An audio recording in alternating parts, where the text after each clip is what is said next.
My name is Seiju Hosari. How old are you?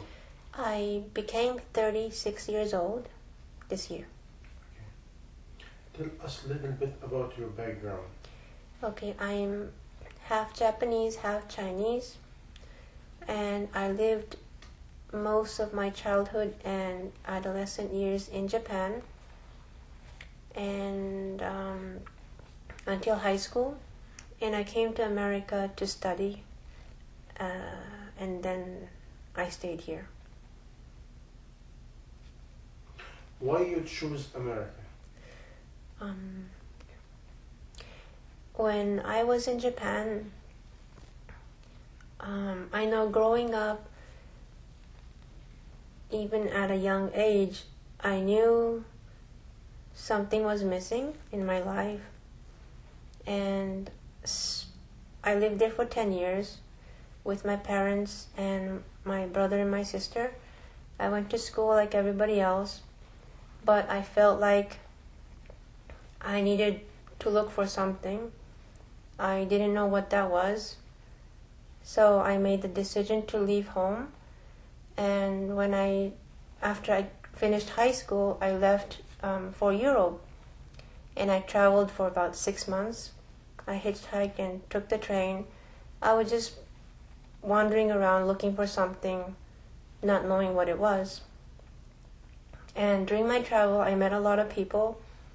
And I realized that I was very naive, very immature compared to many of the young people that I met in Europe. I met a lot of travelers, and I realized everybody had very strong opinions about something. They had beliefs, whatever it was, and they were able to speak about what their belief was. And I realized that I had really nothing to say, and I realized that I was very empty. I had really nothing. So I was looking for something, what could be my belief, and what I could stand for. So that made me decide to come to America to study, because entering college in America is not too hard, and you could study different subjects quite freely compared to Japan. So that's why I chose to come to America. That was 1990. Meaning, how old are you at this time? I was 20. I was 19 in Europe. When I came to America, I was 20. Meaning what? In which age he left Japan? 19. 19. All my friends went to college in Japan, all my high school friends, but I couldn't go to college without knowing what I wanted to study. And in Japan, you have to decide what major you want to study before you decide to go to college. You have to choose it first. And for me, I couldn't do that because I really didn't know what I was interested in. And I felt like I needed to search first. So that's why I left the track from everybody else. At this time, what is your belief? Do you have any belief at this time? Are you Buddhist? Are you atheist? What is it? Okay, my mother was, she calls herself a Buddhist. She has an altar in the house. She prays every morning, every evening, a lot. I watched her mom do that. So in the morning and at night, I would put my hands together and say good night or good morning next to her, but that was it. But I didn't really know what the belief was. And I never thought about God or anything else. No, I never really thought about the life beyond. No. Meaning at this time you consider yourself an atheist? Okay, I heard that atheist is when you believe that there is no God. But I guess for me, I didn't believe that there was no God, but it just never occurred to me. I never thought about it, but I didn't deny. I didn't know. Meaning you can consider yourself at this time ignorant? Yes.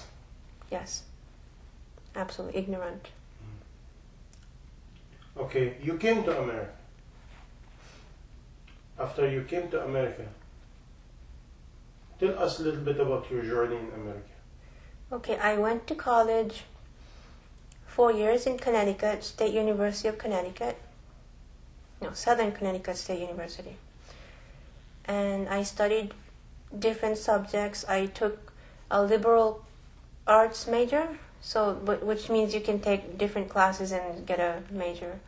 So I didn't really have anything specific that I was interested in, but I touched different subjects. I studied a little bit of philosophy, sociology, anthropology, and some religious courses. I was interested to see what was out there and what knowledge I could get.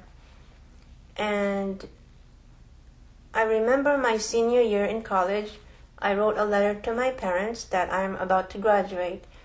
And I wrote to them that I learned a lot in college, but what I realized, what my final conclusion was, that despite all the knowledge that is out there, that we as human beings really don't know anything. We have very little facts. We have very little facts, and the fact that there's a huge unknown out there was more powerful to me. That to know that we really, all the adults, they didn't know the truth. There was a lot of question marks, and that was my discovery in college. And what does lead you to? So I finished college, but I was still searching.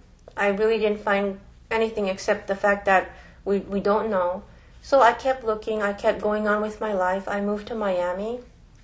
I got married. I got married with my so-called college sweetheart. We moved to Miami. We had a pretty good life there. It was hot and sunny, but I was still very, very empty. I didn't know why I was living. And even though we could have like fun moments, it was superficial, and deep down I knew that I didn't have it. I wasn't fulfilled. There was an emptiness in me, but I always somehow I had the feeling that I was going to find whatever that was missing. I felt like I'm going to take my time, but I'm going to keep moving forward until I find whatever that was. And I was comfortable. For some reason I was comfortable that I was going to reach that. I don't know. I didn't know at the time what that was, but something that would make sense of everything to me. Because at the time, life didn't make sense to me. And marriage, I thought it was going to be a security for me, but it was not. It was a very insecure marriage for me. As I believe for most people, they have an insecure marriage because it's not based on what it should be. And then we moved back to New York. We moved to Connecticut, we moved to New York. I did move a lot, and I had different jobs. And yes. And one day, I landed. I always wanted to be a social worker. I don't know why, but I wanted to help people because I felt like I was a very fortunate person. I had a good family. I had no financial problems. I had no physical problems. I considered myself very lucky. I was thankful for that. And I knew that there were a lot of unfortunate people in the world, in society. So I wanted to know these people and to somehow know if I could help them. And that's how I landed a social worker job in New York. And there I saw humanity with such darkness I never thought that I would know. Like what? Okay. People were very, very lonely people, and they were very broken people. And but also the other thing I found out was that even though they were broken and dark, they were somehow believers of God, some of them. And that shocked me, because I was thinking, how can you be in such destitution? You have no family, nobody cares about you, and you still believe and thank God, and how could that be? That made me wonder, and that made me wonder.